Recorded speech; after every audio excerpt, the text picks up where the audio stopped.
Eu quero aproveitar que vocês estão em pé e nós vamos ler a palavra de Deus e um texto inicial para nós trabalharmos nesta manhã, que está no livro de Neemias. O livro de Neemias, no capítulo 1. Livro de Neemias, capítulo 1, nós vamos ler esse capítulo. Amém? Livro de Neemias. Depois de Esther. Amém? E diz bem assim: a palavra de Neemias, filho de Acalias, no mês de Quiseu, no ano 20º, estando eu na cidadela de Suzã, veio Anani, um de meus irmãos, com alguns de Judá. Então lhes perguntei pelos judeus que escaparam e que não foram levados para o exílio, acerca de Jerusalém. Disseram-me: os restantes que não foram levados para o exílio se acham lá na província, estão em grande miséria e desprezo. Os muros de Jerusalém estão derribados e as suas portas queimadas. Tendo eu ouvido estas palavras, assentei-me e chorei, e lamentei por alguns dias. E estive jejuando e orando perante o Deus dos céus, e disse: Ah, Senhor, Deus dos céus, Deus grande e temível, que guardas a aliança e a misericórdia para com aqueles que te amam e guardam os mandamentos. Estejam, pois, atentos os teus ouvidos e os teus olhos abertos, para acudires à oração do teu servo, que hoje faço a tua presença dia e noite pelos filhos de Israel, teus servos, e faço confissão pelos pecados dos filhos de Israel, os quais temos cometido contra ti, pois eu e a casa de meu pai temos pecado. Temos procedido de todo corruptamente contra ti, não temos guardado os mandamentos, nem os estatutos, nem os juízos que ordenaste a Moisés, teu servo. Lembra-te da palavra que ordenaste a Moisés, teu servo, dizendo: se transgredires, eu vos espalharei por entre os povos, mas se converterdes a mim e guardares os meus mandamentos e os cumprirdes, então ainda que os vossos rejeitados estejam pelas extremidades do céu, e de lá eu os ajuntarei, e os trarei para o lugar que tenho escolhido para ali fazer habitar o meu nome. Estes ainda são teus servos e o teu povo que resgataste, com teu grande poder e com a tua mão poderosa. Ah, Senhor, estejam, pois, atentos os teus ouvidos à oração do teu servo e à dos teus servos que se agradam de temer o teu nome. Concede que seja bem-sucedido hoje o teu servo e dá-lhe mercê perante este homem. Neste tempo eu era copeiro do rei. Amém? Até aqui, Pai, nós queremos orar, esta é a tua palavra, Deus. É nela que nós confiamos e queremos meditar, e assim como nós confessamos já, ó Deus, toda a escritura divinamente inspirada, ela é apta para nos ensinar, para nos exortar, para nos instruir na justiça, para que nós venhamos a crescer em maturidade, entendimento daquilo que o Senhor quer que nós sejamos em Ti, para a partir do que nós somos em Ti, nós devemos fazer a partir daquilo que o Senhor tem feito em nós, ó Pai. E nós queremos Te pedir, ó Deus, que o Senhor tenha primazia, Pai, tudo seja feito para a Tua glória, que Cristo seja o centro de todas as coisas, que o nome de Cristo seja glorificado por meio da Tua palavra, Deus, para que tudo seja para agradar o Teu nome, para o Seu nome ser engrandecido neste lugar. Assim eu oro em nome de Jesus. Amém. Meus irmãos, podem se assentar. Quem conhece a história de Neemias, diga amém. Amém. É uma história muito interessante. Eu vou resumir ela aqui rapidamente para a gente trabalhar no que está proposto, mas quando alguns teólogos eles vão se debruçar em cima de Neemias, eles vão caracterizar o livro de Neemias como um bom livro para a gente falar sobre liderança, sobre gestão de crises, enfim, várias coisas que o livro de Neemias tem para nos ensinar.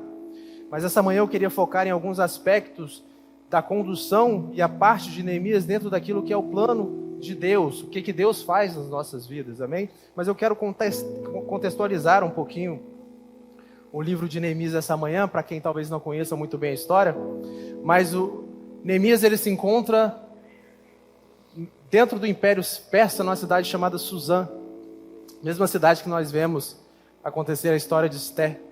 E Neemias ele estava ali num lugar onde que o povo judeu ele tinha sido exilado após o Império Persa ele dominar sobre o Império Babilônico.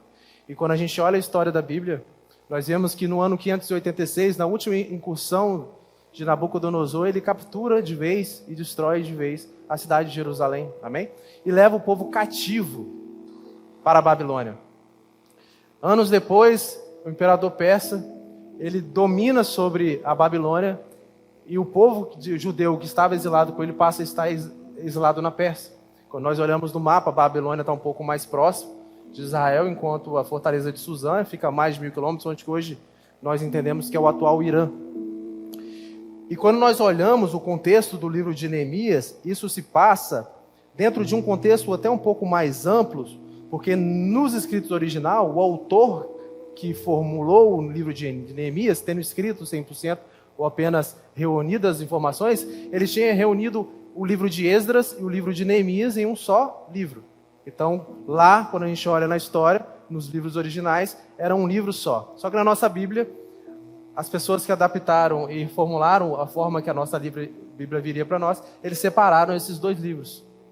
Então, quando nós lemos o livro de Neemias, nós precisamos ter em mente que ele faz parte de um contexto que ele vem escrito e sendo narrado desde quando Ciro, ele dá a ordem para poder o povo judeu retornar e reedificar Jerusalém. E quando nós lemos o livro de Esdras, por exemplo, acontece a primeira vinda para Jerusalém, que é de Zorobabel, onde ele constrói o templo. E essa construção do templo, ela passa por alguns anos, e depois de alguns anos que o templo havia sido construído, nós vemos entrar na história Esdras. Então ele vem para Jerusalém e o objetivo de Esdras era fazer uma reforma espiritual. O povo tinha, mesmo com o templo sido construído, o povo não tinha mais lembranças de tudo que era a lei do Senhor. Então Esdras ele vem para fazer essa reforma e trazer as pessoas de Jerusalém, de Israel, de volta à lei do Senhor, e ele faz esse trabalho. Alguns anos depois, nós vemos entrar a história que nós vamos trabalhar hoje, que é a história de Neemias. E o livro ele se conecta dessa forma ao livro de Esdras. E quando nós olhamos o contexto em que Neemias ele olha para Israel, é um contexto em que Israel está sob ruínas, ainda está destruído. Agora, um dado que é interessante olhar para a história de Neemias é que desde que Jerusalém foi destruída no ano de 586, passou-se cerca de 140 anos. E o povo estava daquela mesma forma. Então, depois de 140 anos, continuava em ruínas, continuavam os muros derrubados, as portas queimadas, Israel seguia em ruínas. Foi quando Neemias, ele é o que eu posso dizer, vocacionado, incomodado por Deus sobre aquilo e sobre a condição do povo. Então o livro ele traz esse contexto de miséria social. Só que Neemias ele havia entendido algo em seu espírito e por meio do espírito, que aquelas ruínas, elas não eram apenas físicas. Quando ele olhava para as ruínas, ele via que as ruínas estavam derrubadas, as portas estavam queimadas, mas isso se dava por quê? Porque o povo estava em miséria. A ruína espiritual, o povo estava perdido, o povo havia se distanciado de Deus. E aquilo era uma representação muito forte de um povo que se acomodou e não ligava mais para aquilo que era a força de Israel. Amém?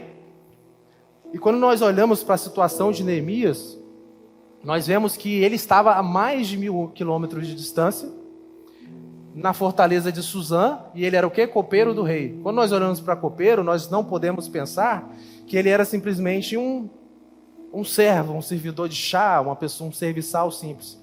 A função de Neemias era de quase como um ministro ali, da Casa Civil, um ministro da Defesa. Ele era responsável pela última prova do vinho, da comida do rei, ou seja, era um cargo de extrema confiança. Além de ser um cargo de extrema confiança, era um cargo de muita proximidade com o rei. Então essa proximidade trazia para Neemias uma posição social muito confortável. Ela trazia para Neemias uma posição social em que ele desfrutava de boas coisas. E se você quer mais um dado interessante sobre a vida de Neemias, é que a história de Neemias se passa 140 anos depois da destruição de Jerusalém. Então, nós podemos calcular pela uma idade de uma pessoa normal que Neemias fez o quê? Nasceu no exílio. Ele viveu no exílio. Neemias ele não tinha conhecimento daquela Jerusalém do passado. Ele não viu a destruição de Jerusalém.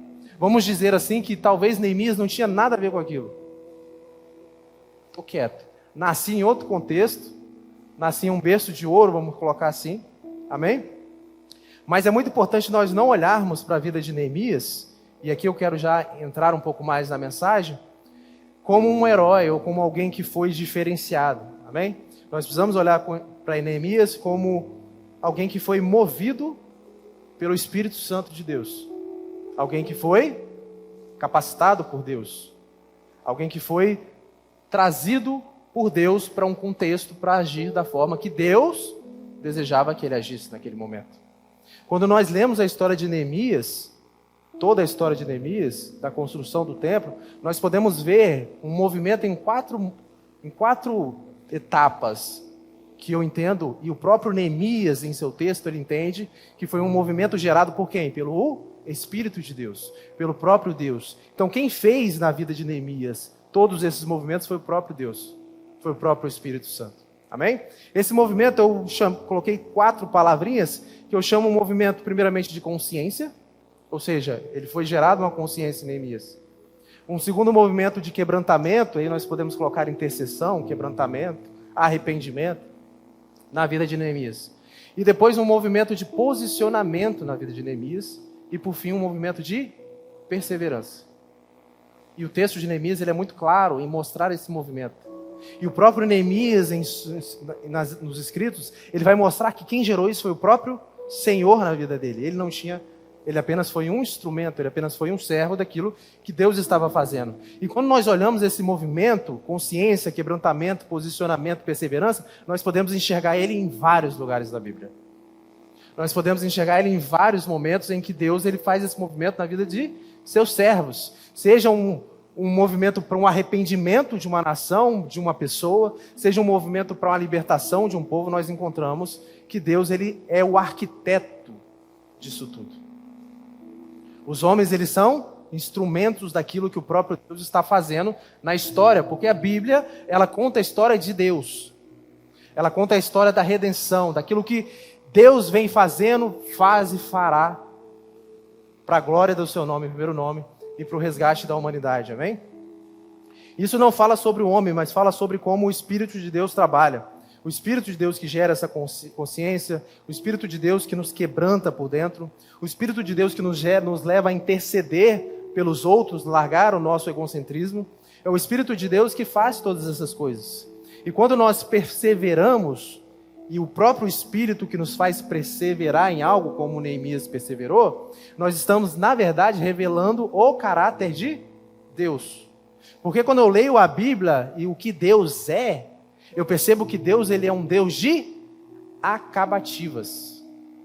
Ele não é um Deus apenas de iniciativas.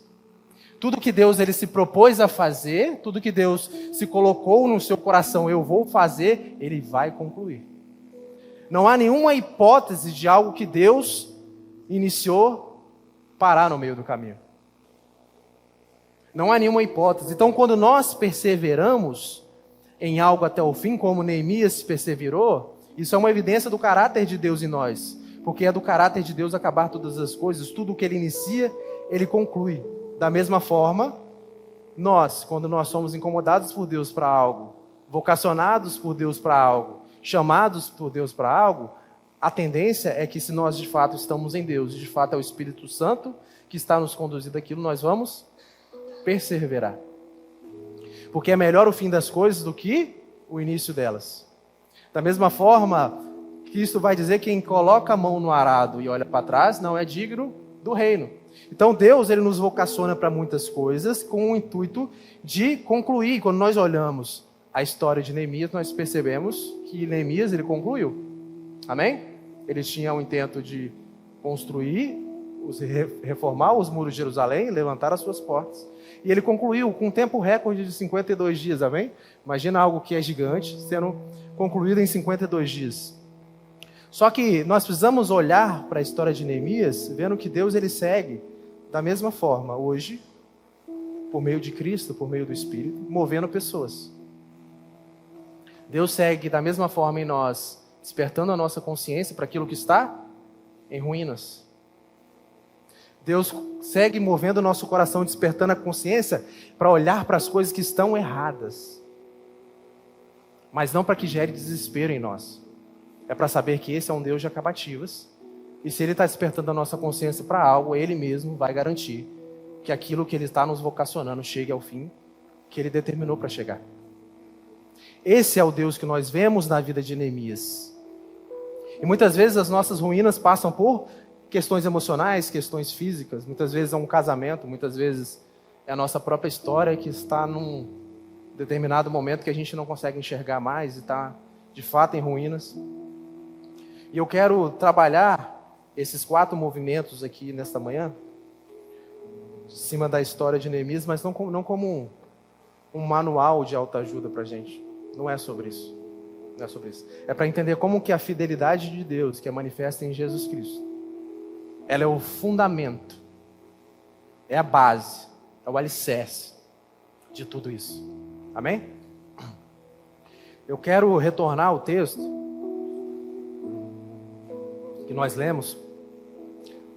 No versos 2 ao 4, vai mostrar que Hanani, irmão de Neemias, ele vem. E ele vem de uma visita a Jerusalém. E aí Neemias, ele vê o irmão dele, e a coisa que Neemias faz para o irmão dele, às vezes não é muito abraçar, não é beijar, não é, olha que felicidade. Ele pergunta assim, como vai as pessoas que estão na província? Como está Jerusalém? E aí Hanani, ele explica como está Jerusalém, que está destruída desde o ano 586, 140 anos atrás. E aí Neemias, ele sente um pesar muito forte, porque ele entende primeiro que aquilo ali é consequência do pecado. Aquilo é consequência das decisões do povo, da queda do povo, e ele se coloca nesse lugar de consequência da mesma forma. O templo ele já havia sido reconstruído por Zorobabel, mas existia um problema.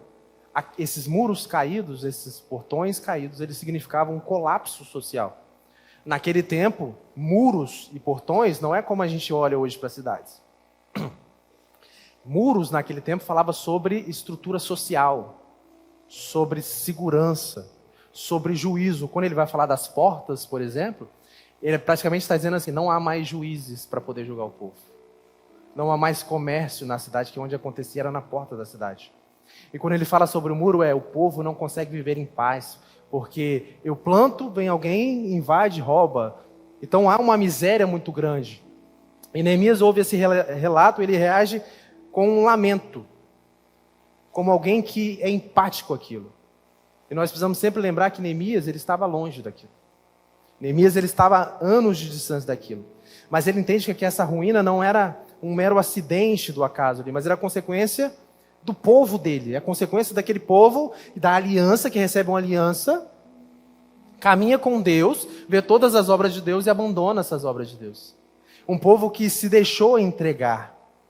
E aí Neemias, ele se sente vocacionado a algo. Aquilo incomoda ele. E quando nós vemos sobre vocação, a vocação geralmente acontece por um chamado interno, que Deus nos convoca internamente, ou uma necessidade externa. Há algo que precisa ser feito. Há algo que precisa ser realizado. E quando Deus ele convida, ele nos traz a consciência de algo, não é simplesmente para que mate ou sacie as nossas curiosidades. Não é simplesmente para que a gente seja uma pessoa muito bem informada. Não é sobre isso. Quando Deus traz a consciência a algo, assim como trouxe na vida de Neemias, é porque Deus ele quer que nós sejamos a solução desse algo. Seja por apenas oração, e às vezes você vai ser só a pessoa que vai se colocar de joelho.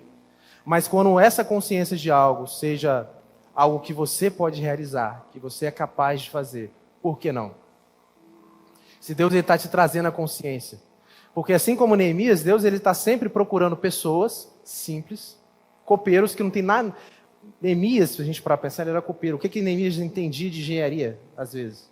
O que Neemias entendia de construir muros e portas?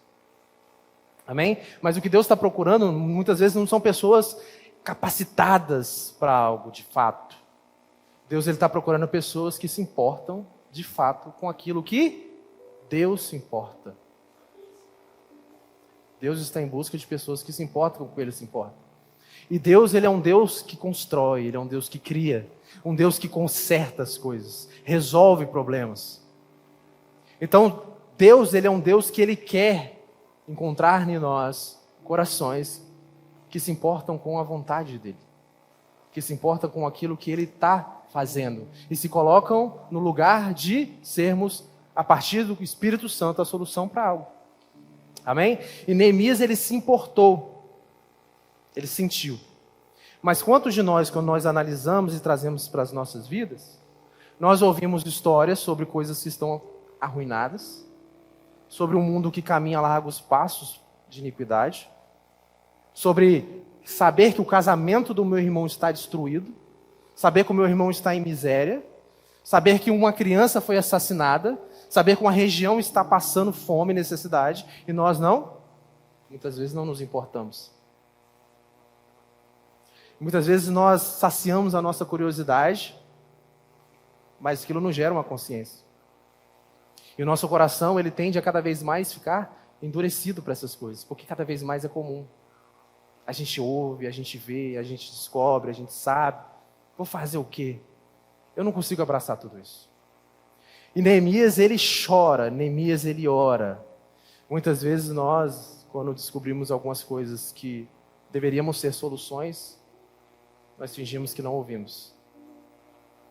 O povo de Deus, aquele povo que é chamado por Cristo, e quando nós olhamos para a história de Cristo, é um Cristo que estava lá.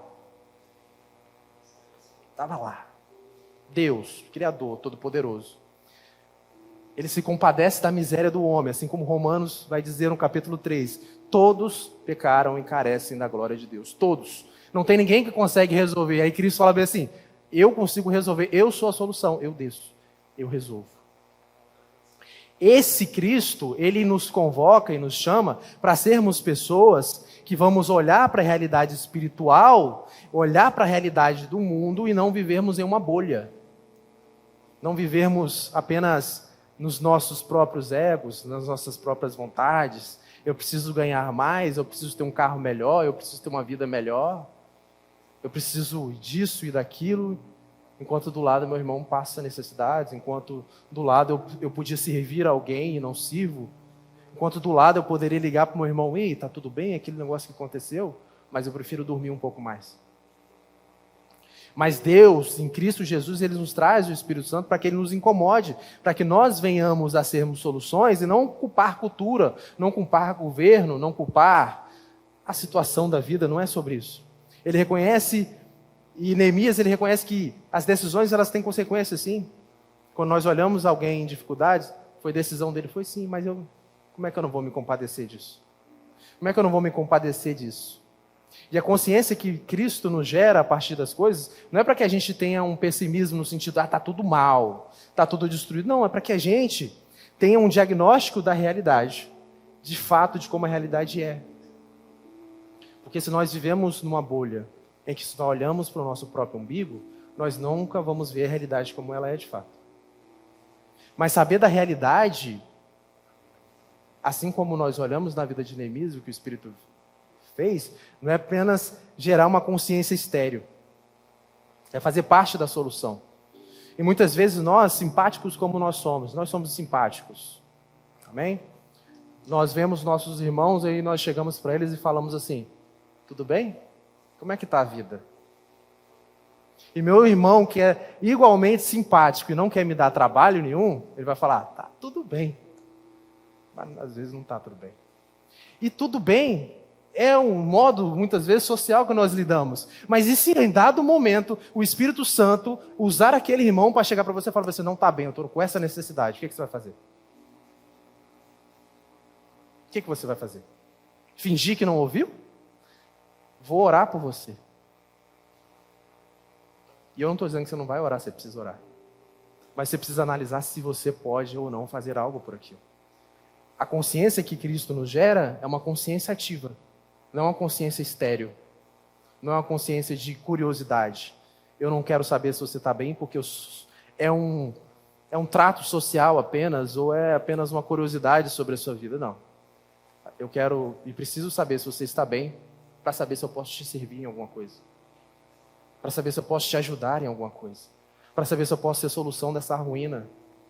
Nem que seja para colocar um tijolinho. Um tijolinho, eu penso. Às vezes eu não vou reconstruir um muro inteiro. Mas é um tijolinho. Amém? E o segundo movimento que nós vemos na vida de Neemias é esse movimento de quebrantamento. no capítulo 5 ao 11, vamos ler o 5 ao 11 de novo. Esse movimento de quebrantamento, ele é muito bonito e muito importante, que daria uma pregação inteira só nessa parte aqui. Ele diz bem assim, restituí-lhes hoje... Não, desculpa, Neemias 1, 5 ao 11. Capítulo 1, 5 a 11. E disse, Senhor Deus dos céus, Deus grande e temível, que guardas a aliança e a misericórdia para com aqueles que te amam e guardam os teus mandamentos.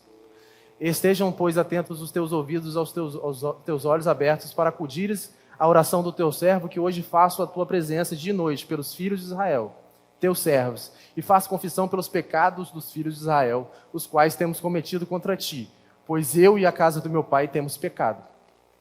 Temos procedido de tudo corruptamente contra ti. Não temos guardado mandamentos, nem os estatutos, nem os juízos que ordenaste a Moisés, teu servo. Lembra-te da palavra que ordenaste a Moisés, teu servo, dizendo, se transgredirdes, eu vos espalharei por entre os povos. Mas se vos converterdes a mim e guardardes os meus mandamentos e os cumprirdes, então ainda que os vossos rejeitados estejam pelas extremidades do céu, de lá os ajuntarei e os trarei para o lugar que tenho escolhido para ali fazer habitar o meu nome. Somente até aí. Existe algo interessantíssimo nessa oração de Neemias, nesse quebrantamento de Neemias, que envolve várias facetas. Envolve o arrependimento, envolve um coração lidado genuíno, mas existe algo profundamente teológico na oração de Neemias. Porque Neemias, ele não ora como quem acha que é o bambambam que vai resolver o problema. Ele não ora achando que é a pessoa capacitada para aquilo, e muito menos uma pessoa distante do problema.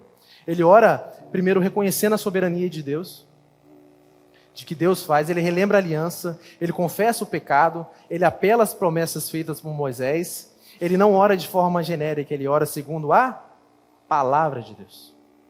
Neemias conhecia a palavra de Deus. Neemias conhecia as promessas de Deus. E quando nós olhamos, isso vai mostrar que para se ter um genuíno quebrantamento, um genuíno arrependimento, é por meio de onde, meus irmãos? Da palavra de Deus. A palavra de Deus em nosso coração que gera esse arrependimento. A palavra do Cristo em nossas vidas gera o arrependimento.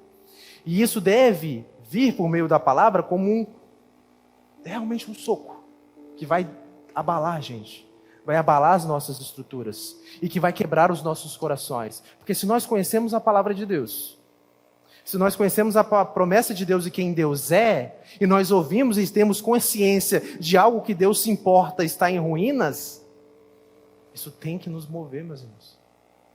Isso tem que quebrar o nosso coração. Porque quando nós resistimos ao quebrantamento que é gerado pelo Espírito, daquilo que Deus está movendo no nosso coração, isso endurece o nosso coração.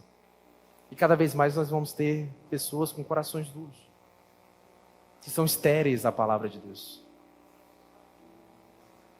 Que a palavra de Deus não move, que a palavra de Deus não mexe. E infelizmente, pessoas que têm um coração endurecido, geralmente são pessoas que vão ferir outras pessoas. Pessoas que não se quebrantam diante de Deus, são pessoas que não se movem com o problema do outro. Pessoas com coração endurecidos, a palavra de Deus, aquilo que Deus faz, aquilo que Cristo faz, são pessoas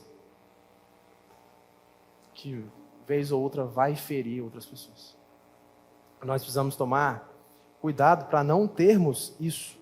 Porque se nosso relacionamento com Deus ele é genuíno, ele vai envolver que esse coração ele vai ser quebrantado, eu vou me importar, e aí eu vou fazer o quê? Eu vou me responsabilizar. E eu preciso me responsabilizar. Porque um relacionamento com Deus ele envolve responsabilidade diante da aliança. Neemias ele tinha claramente em seu coração e em sua mente o que era a aliança de Deus, amém? E qual que era a sua responsabilidade diante da aliança. Nós temos claramente no nosso coração o que Cristo fez por nós, o que a aliança de Cristo nos convoca, nos chama, nos coloca, e nós precisamos ter o que? Responsabilidade com a aliança de Cristo. Responsabilidade com a aliança de Cristo. E há uma diferença abismal de nós apenas sabermos das coisas. intelectualmente, como eu disse, sabermos e conhecermos as coisas, e aquilo de fato esmagar o nosso coração. Empatia. Sentir como o outro sente. A dor do meu irmão precisa me mover. A dor do próximo precisa me mover. Senão, a gente não tem responsabilidade com a aliança.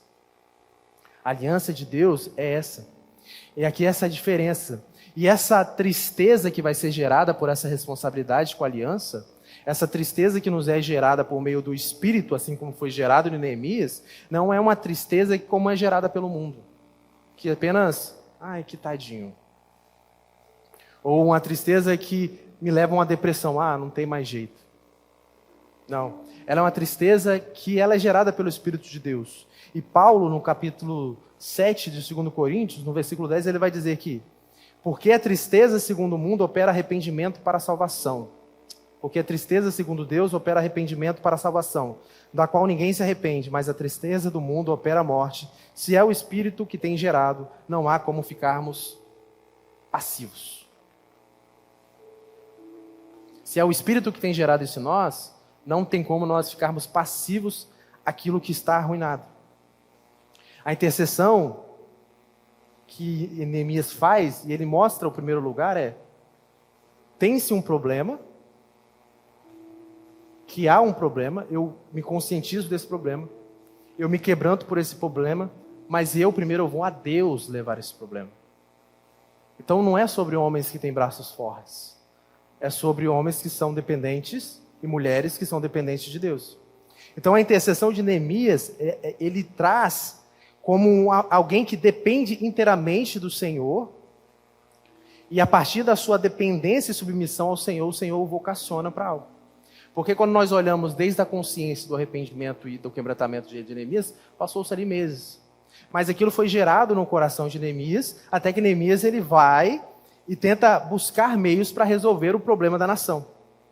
E nossa esperança, quando nós olhamos para isso, é que quando nós intercedemos por algo, quando nós oramos por algo, é sabermos que hoje, na nossa aliança, nós temos o quê? Um sumo sacerdote que se compadece por nós e intercede por nós. Então, se eu me submeto a Deus em oração por aquilo que eu vejo que eu preciso ser solução, eu tenho Cristo para me interceder por mim. Eu tenho um Espírito para me apoiar e me ajudar nas minhas fraquezas. Neemias, ele intercede como parte do povo ocupado, e graças a Deus nós temos um Cristo, que mesmo tendo se submetido e feito o que fez, ele nem culpado era. Amém? Mas Cristo, ele nos confere um ministério, assim como Paulo lhe diz na sua carta de 2 Coríntios também, que se Cristo nos reconciliou, ele também nos tornou ministros da reconciliação, para que nós hajamos assim como ele tem agido. Se ele tem se importado com as ruínas deste mundo, nós também precisamos se importar com as ruínas deste mundo, com as ruínas que nós vemos. Então, quando a consciência ela é gerada, ela vai nos levar a uma submissão diante de Deus por meio da sua palavra. A submissão diante de Deus, ela não é passiva, ela vai nos levar a fazer algo. E aí eu quero entrar no terceiro ponto, que é o ponto justamente do posicionamento. Que Neemias, ele não ficou, quando nós olhamos pela palavra, omisso ao problema. Ele se conscientizou do problema, ele se quebrantou pelo problema, ele se submeteu a Deus por conta do problema, mas ele também se colocou como agente da solução. Porque se Deus ele tem nos conscientizado de algo, e tem nos quebrantado por algo, provavelmente, mas muito provavelmente mesmo, ele quer que nós sejamos a parte dessa solução. E muitas vezes vai ser um tijolinho. E lá no capítulo 2 de Neemias, diz bem assim, capítulo 2, verso 1 ao 5. 2, 1 ao 5. Diz, no mês de Nissan, no ano 20º do rei Artaxerxes, uma vez posto o vinho diante dele, eu o tomei para oferecer e lhe o dei. Ora, eu nunca antes estivera triste diante dele. E aqui só um parênteses. Estar triste diante do rei era um pecado gravíssimo, era um crime gravíssimo. Imagina que o rei, acima de tudo, ele quer que todo mundo esteja alegre o tempo todo, aí vem um copeiro triste. Amém? Aí ele vai dizer no verso 2, vai lá. O rei me diz, por que está triste? O teu rosto, se não está doente, tem de ser tristeza do coração. Então temi sobremaneira. Entendeu por que ele temeu? Porque aquilo era um pecado, um crime gravíssimo. E lhe respondi: viva o rei para sempre, como não me estaria triste o rosto, se a cidade onde estão os sepulcros de meus pais está assolada e tem as portas consumidas pelo fogo. Disse-me o rei: que me pedes agora? Então orarei ao Deus dos céus. Diga. E disse ao rei: se é do agrado do rei, se o teu servo acha mercê em tua presença, peço-te que me envies ajudar a cidade dos sepulcros de meu pai, para que eu a reedifique. Vamos ler também o verso 17 ao 20? 17 ao 20. Então lhe disse: estais vendo a miséria em que estamos, Jerusalém assolada e as suas portas queimadas? Vinde, pois, reedifiquemos os muros de Jerusalém e deixemos de ser opróbrio. E lhes declararei como a boa mão do meu Deus estivera comigo, e também as palavras que o rei me falara. Então disseram: disponhamo-nos e edifiquemo-nos, e fortaleceram as mãos para a boa obra. Pode passar? Porém, Sambalate, o Honorita, e Tobias, o servo Amonita, e Gesem, o Arábio, quando souberam, zombaram de nós, e nos desprezaram e disseram: que é isto que fazeis? Quereis rebelar-vos contra o rei? Então lhes respondi: o Deus dos céus é quem nos dará bom êxito. Amém? Quando nós olhamos a ação de Neemias, nós vemos que Neemias, como eu disse, ele não se tornou passivo ao problema, então ele se colocou diante do problema, até com risco de morte. Só que Neemias, ele deixa muito claro, tanto no capítulo anterior quanto nesse verso, é que primeiro, ele vai dizer no verso 12, que a gente pulou: não declarei a ninguém o que o meu Deus me pusera no coração. Então o Neemias, ele tinha clara certeza de quem tinha vocacionado ele para aquilo era o próprio Deus. E no verso 20 ele vai dizer: então lhes respondi: o Deus do céu é quem nos dará êxito. Porque mesmo com todos os problemas que poderia acarretar na vida de Neemias, primeiro, de morrer por conta de uma ação perante o rei, morrer perante as pessoas que seriam contra ele, para uma obra que muitas vezes, se nós olharmos por um olhar humano, não tinha nada a ver com ele. Ele só faz isso não porque ele é bom, porque ele é forte.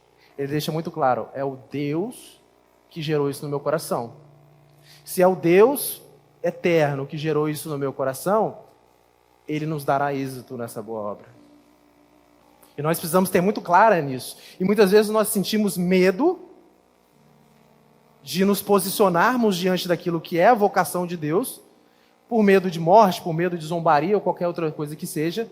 E Neemias, ele nos ensina algo que toda a Bíblia ensina: Deus estando conosco, essa obra será concluída. Nada nos fará mal. E Neemias, eu estou dizendo, vocês podem ler o livro de Neemias, que ele vai mostrar como tudo foi feito, e é muito interessante a gente estudar os detalhes de como ele fez isso, pedindo autorização, solicitando recursos.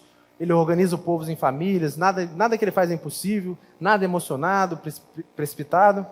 Porque quando nós olhamos a respeito daquilo que Deus nos vocaciona e naquilo que nós precisamos nos posicionar, nós não podemos ser infantis, no sentido de: eu não vou fazer de qualquer jeito. Existe submissão primeiro a Deus, e existe o que, meus irmãos? Zelo por aquilo que nós estamos fazendo por Deus. Então nós não podemos fazer de qualquer jeito. O posicionamento bíblico, ele envolve uma responsabilidade prática de alguém que tem zelo de fazer aquilo da forma que Deus está se propondo que nós façamos. O teólogo Matthew Henry, ele vai falar em seu comentário que ele considera Neemias como exemplo raro de líder que une oração e ação. Oração e ação. Eu oro, beleza, mas eu vou agir a partir daquilo. Para ele, o livro mostra que dependência de Deus e planejamento estratégico caminham juntos. Eu dependo de Deus sabendo que é Ele que vai me dar êxito, Ele que gerou no meu coração, mas eu me planejo e faço da melhor forma. Neemias ora, mas logo em seguida organiza pessoas, define tarefas e enfrenta oposição com firmeza, é o que o Matthew Henry está dizendo.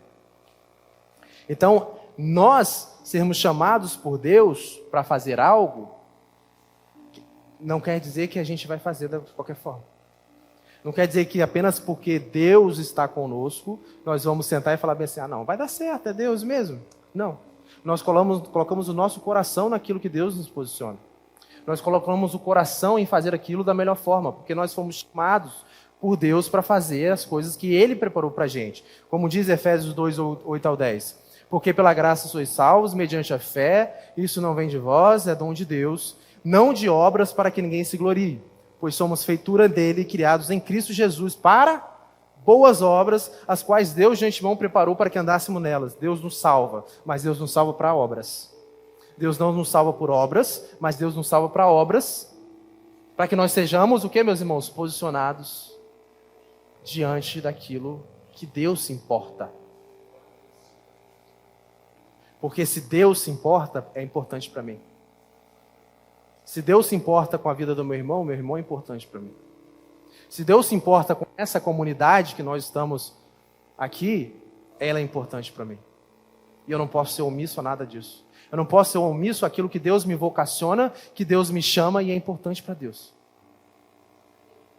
Não dá, porque a espiritualidade madura, sermos de fato espirituais, vai passar por decisões concretas nas nossas vidas. A graça, ela não veio para nos tornar passivos, como Pedro pregou alguns dias atrás aqui. Nós fomos salvos pela graça, mas a graça não nos torna passivos. Não nos deixa num banco, num domingo, assistindo um culto e só isso basta. Não. Nos chama para sermos, de fato, o quê? Obreiros de Deus, no melhor sentido dessa palavra. Aqueles construtores daquilo que importa para Deus. Pessoas que olham para aquilo que está arruinado no mundo e se coloca como solução do problema, porque é isso que Deus está nos chamando para fazer. É isso que Deus está nos vocacionando a fazer. A graça de Deus nos impulsiona para boas obras. E quem foi alcançado pela misericórdia aprende a viver dessa forma, que é a forma intencional. Eu não quero saber só por curiosidade. Eu não me quebranto só porque eu sou uma pessoa empática. Eu não me posiciono só porque eu acho que eu sou útil. Não. É porque intencionalmente eu quero fazer aquilo que é importante para Deus. E eu preciso ser aquela pessoa que se importa com o que Deus se importa. Mesmo que muitas vezes o mundo ensine a gente que a gente precisa se manter na nossa bolinha. E a gente gosta de bolha. Redes sociais, social, tudo. A gente ama uma bolha. E o mundo quer que a gente viva autocentrados, preocupado com as nossas próprias coisas. Romanos 12, 2 vai dizer o quê? E não vos conformeis com este século, mas transformai-vos pela renovação da vossa mente, para que experimenteis qual seja a boa, agradável e perfeita vontade de Deus. A graça de Deus não nos torna passivos. E aí a pergunta que nós precisamos fazer é: aonde nas nossas vidas nós temos sido passivos? Nós temos sido negligentes. Nós sabemos do problema, mas nós não resolvemos o problema. É seu casamento? É sua mãe, sua avó? É essa comunidade? Onde você tem sido passivo? Onde Deus já até gerou a consciência em você. Cara, você precisa resolver esse problema. E vezes ou outra você chora, noite após noite, por aquele problema. Aí pela manhã você faz nada. Vezes após vezes aqui nós somos exortados a algo. O Espírito confronta o nosso coração, mas nós não fazemos nada.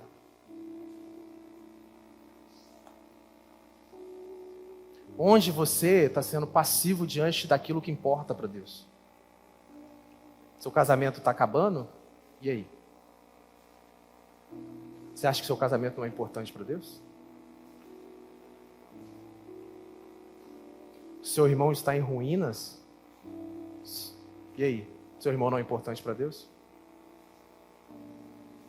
Nós não podemos viver como aqueles que se conscientizam das coisas. Sabem que as coisas estão problemáticas. Sabem que as coisas precisam de solução. Sabem que os muros estão caídos, as portas estão queimadas. E dá trabalho. Dá muito trabalho. Se a gente olhar a história de Neemias, nossa, deu trabalho. E aí? Será que nós temos áreas hoje em nossas vidas que nós apenas conhecemos o problema, mas não estamos procurando resolver? Porque o que a palavra de Deus vai dizer é: tem pecado? Busque arrependimento. se entristeça pelo seu pecado. Há desordem nas áreas da sua vida? Eu estou falido financeiramente. Resolve. Como é que eu vou resolver? Ora a Deus. Busque em Deus. Se arrepende. Organiza as finanças. Gasta menos. Para de olhar para o irmão ao lado que tem mais que você quer ser igual a ele. Não sei. Eu sei que se é Deus que tem te convocado e te conscientizado, há solução. E Deus está te chamando e te incomodando para essa solução. E você às vezes está apenas, vou orar. Você está certo em orar. Mas a gente precisa de mais. Se é o Espírito que tem nos chamado à consciência, isso gerará em nós naturalmente um ímpeto de resolver a questão. De resolver o problema. E o que nós precisamos aprender é que Deus está buscando pessoas que resolvem os problemas. E não que apenas geram problemas. Às vezes a gente acha, por exemplo, quando nós olhamos para essa comunidade, e eu não faço nada, eu não contribuo, eu não participo de verdade no cuidado dos meus irmãos. Aí quando alguém desvia, cai em adultério, sai da igreja, não sei o que, você fala com o pastor, fala assim, pastor, o camarada saiu, e aí, você? Você fez o que para ajudar na construção aqui? Se um dia, Deus queira que não, amém? Se um dia essa igreja der algum problema que ela deixe de existir, não foi culpa do Pedro, foi culpa da gente. Todos nós somos partes do que está sendo construído aqui. Se o seu casamento falir, não foi porque a sua mulher fez isso. Você é parte. Não existe um culpado numa separação, são os dois culpados. Não existe um culpado se o seu filho foi desviado. Claro que tem questões da vida, sim. Mas e o que você fez enquanto ele estava sobre a sua tutela? Nós precisamos ser mais solução de problemas, meus irmãos. Não apenas pessoas curiosas que sabem dos problemas. Deus, às vezes, vai te conscientizar do problema. Porque Ele quer que você resolva ele. Ou minimamente seja parte da solução, amém? Só que quando nós olhamos para a história de Neemias, ele se posicionou sim, ele foi construir um muro, ele fez toda a estratégia, mas ele precisou de algo para manter aquela estratégia, porque foi muito difícil. Perseverar. E esse último movimento que nós vemos na vida de Neemias, vamos ler o capítulo 4, no verso 14. Neemias 4, 14.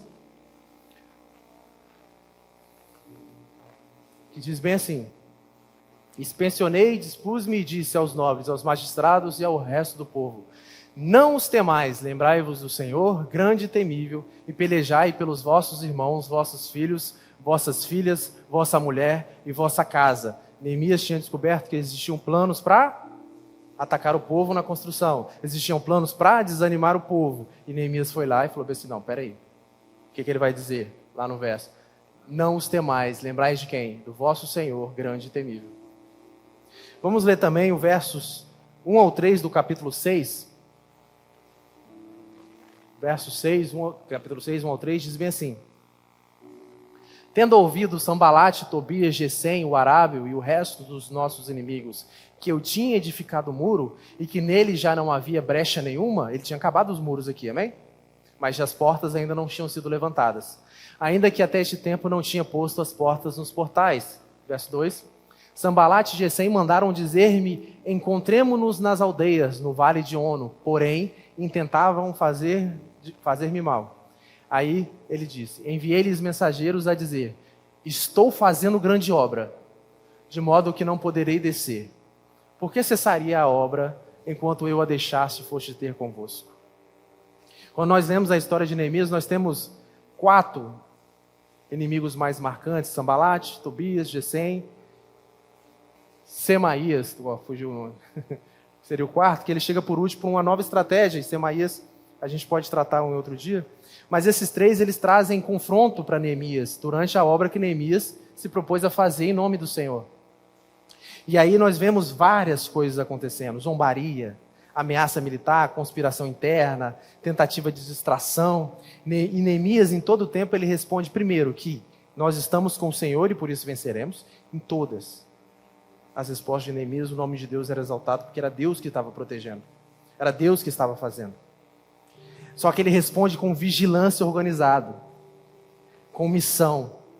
Então Neemias ele tinha claramente que quem protegia era o Senhor, mas o Senhor movia Neemias a combater aquilo de alguma forma. Então todas as artimanhas desses inimigos que vieram sobre Neemias ele organizou as coisas. Ele não espiritualiza a oposição, vamos apenas orar, o diabo está furioso, vamos... E aí, o que você vai fazer? Se existe hoje problema que está tentando fazer você parar, que está querendo fazer você distrair, enquanto você trabalha naquilo que Deus está te chamando, o que você tem feito? A perseverança bíblica é fidelidade constante, apesar de nós estarmos sendo pressionados de todos os lados. E o teólogo Charles Swindoll, ele analisa a posição de Sanbalat e Tobias como um padrão recorrente. Quando alguém decide avançar na obra divina, ele observa que Neemias responde com discernimento, perseverança e foco, recusando distrações. E aqui a frase mais marcante que ele pega é, a frase de Neemias no verso 3 diz, e é vista como síntese de liderança madura quando ele diz bem assim, estou fazendo uma grande obra, e eu não posso descer, eu não posso parar. Estou fazendo uma grande obra. Quem assume responsabilidade, meus irmãos, diante daquilo que é importante para Deus, vai enfrentar resistência. Então nós precisamos entender que se a gente se posiciona e começa a trabalhar, erguer os nossos braços para resolver aquilo que importa para Deus, a gente vai sofrer pressão. A gente vai sofrer pressão. Vão ser os amigos do trabalho que vai te zombar, porque só você que não traz sua mulher, cara. É normal, comum. Antes, lá no passado, nós éramos poligâmicos. Valia, por que aqui não? E eles te zombam. Ou eles te zombam porque, apesar de você ganhar um mínimo salário, um salário menor, mas todo dia você acorda. Você trabalha de forma honesta naquilo que importa para Deus, que é cuidar da sua família. E você recebe zombaria e persistir, apesar de todas essas coisas, não é rigidez. É compromisso com aquilo que Deus ele confiou para a gente. Nós precisamos terminar a carreira. Nós precisamos concluir aquilo que Deus nos chamou. Se Deus nos chamou para edificar uma família, se Deus nos chamou para edificar uma igreja, se Deus nos chamou para edificar as coisas que importam para Deus, nós não podemos parar diante de qualquer coisa, diante de qualquer adversidade. Porque nós só perseveramos de fato se nós perseveramos até o fim. E não tem problema, às vezes a gente cai, mas nós caímos, levantamos e continuamos. E nós não desistimos das coisas que importam para Deus. Nós trabalhamos até o fim, porque o próprio Cristo, como grande exemplo disso tudo, ele sofreu rejeição, traição, injustiça, e ele ficou lá, obediente até o fim. Ficou obediente até o fim. Hebreus 12, 1 ao 3, ele diz, para mim, é o maior exemplo que nós temos. Hebreus 12, 1 ao 3 diz, portanto, também nós, visto que temos a rodear-nos tão grande nuvem de testemunhas, desembaraçando-nos de todo peso, de todo pecado que tenazmente nos assedia, corramos com perseverança a carreira que nos está proposta, olhando firmemente para o autor e consumador da fé, Jesus, o qual, em troca da alegria que lhe estava proposta, suportou a cruz, não fazendo caso da ignomínia, e está sentado à destra de Deus. Considerai, meus irmãos, considerai, nós falamos aqui, pois atentamente, aquele que suportou tamanha oposição dos pecadores contra si mesmo, para que não se fatigueis, desmaiando em vossas almas. Cristo, ele é o maior exemplo de quem tinha uma obra grandiosa a ser feita. Desceu para fazer essa obra grandiosa, e sofreu oposição até o ponto de dar a sua vida. Morte. Se o próprio Cristo nos ensina isso, ele nos está dizendo assim, não importa o que aconteça, a gente precisa concluir aquilo que Deus nos vocacionou para fazer. Nós não podemos desistir daquilo que Deus nos confiou. Neemias, ele termina com muros restaurados, amém? 52 dias. Nossa perseverança, meus irmãos, não está fundamentada na constância, na nossa constância, mas na constância de Cristo. Porque quando nós virmos que há problemas, há coisas acontecendo que são tão difíceis que nós não podemos resistir, é aí que nós olhamos para o autor e consumador da nossa fé. Por quê? É Ele quem vai nos perseverar. A obra é dele. Ele que fará as coisas. Nós precisamos nos manter obedientes, porque ele que começou a boa obra, e ele vai concluir. No verso 16, Neemias 6, ele diz que sucedeu que, ouvindo todos os inimigos, temeram todos os gentios, nossos circunvizinhos, e decaíram muito no seu próprio conceito, porque reconheceram que por intervenção de nosso Deus é que fizemos esta obra. Porque quando você não desiste de algo que é importante para Deus, quando você não desiste de algo que Deus te confiou, vão ter pessoas que vão ver e vão olhar que a boa mão de Deus é quem sustentou todas as coisas. Mas quando nós desistimos, que testemunho nós daremos do poder de Deus? Deus tem nos sustentado. E quando nós olhamos a história de Neemias, nós vemos que a consciência, ela mostra a realidade da ruína, e nós precisamos descobrir o que está arruinado e ficar inconformado com as ruínas. Nós nos quebrantamos porque nós percebemos que nós somos dependentes, incapazes de tudo isso, mas existe uma aliança em Cristo Jesus que sustenta as nossas vidas. Um Cristo que suportou todas as coisas, e Ele concluirá a boa obra que Ele tem confiado. E quando ele fala sobre o posicionamento, é daquelas pessoas que realmente resolvem questões, assumem responsabilidade. E a perseverança que traz uma fidelidade que ela é até o fim. Neemias, ele está dentro da antiga aliança, nós estamos dentro da nova. Neemias não tinha nem noção do fim. Hoje nós podemos ler na palavra de Deus e olhar assim, lá no final dá tudo certo. Mesmo que nós venhamos cair mortos hoje, no final tudo vai dar certo. E eu quero dizer que esse sermão que nós estamos conversando aqui hoje não é... Você não pode sair daqui esta manhã pensando assim, eu preciso ser como Neemias. Neemias era o copeiro do rei. Eu não quero que você saia daqui pensando, eu preciso ser como Neemias. Eu quero que você saia daqui sabendo que as pessoas alcançadas pela graça de Cristo são chamadas a viver com fidelidade, dependência e perseverança diante de um Deus que suporta todas as coisas por nós, que persevera em nós. Não somos chamados a admirar Neemias, somos chamados a responder diante de Deus que continua restaurando o seu povo, um Deus que continua restaurando as famílias, um Deus que continua restaurando igrejas que estão com problemas, um Deus que continua trabalhando, e Cristo diz, o meu Pai, Ele segue trabalhando assim como eu estou trabalhando. Um Deus que está trabalhando e está convocando pessoas, conscientizando sobre aquilo que precisa ser feito, e há muita coisa a se fazer, e poucos são os ceifeiros.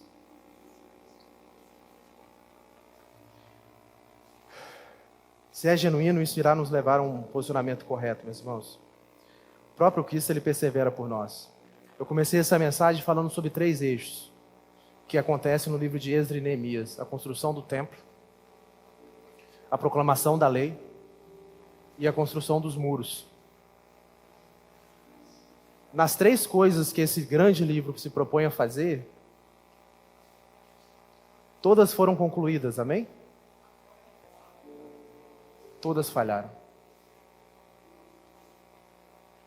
Neemias, ele termina o livro, e quando a gente olha o livro, a gente percebe, Zorobabel reconstruiu o templo, o povo começou a profanar o templo. Esdras restaurou a fidelidade à lei, o povo continuou a descumprir a lei. Neemias restaurou os muros, dado tempo depois, os muros estavam corrompidos. Comércio, atrapalhou toda a guarda, tudo o que ele se propôs a fazer. Neemias dá um grito e um suspiro no final do livro, que a gente pode resumir quase como algo assim, pelo menos eu tentei. Eu tentei. E quando nós vemos sobre isso, nós percebemos que em cada movimento desse começa com esperança, mas termina como desapontamento. Porque tudo isso era a figura de algo que seria eterno. O Cristo. Ele é o templo, Ele é a lei, são os muros. E Cristo, Ele é hoje aquilo que nós precisamos confiar. E o Cristo, amplamente chamando de igreja também, é aquilo que nós precisamos edificar. Esdras restaurou a lei, Neemias restaurou os muros, mas o coração do povo continuava precisando de redenção. Só que Neemias não desistiu, mesmo quando muitas pessoas desistem, amém? E quando você começar a restaurar aquilo que está precisando restaurar, vão sofrer oposições, vão sofrer disputas, as pessoas vão buscar te parar, é verdade. O mundo quer que você pare, o mundo quer que você se conforme a ele.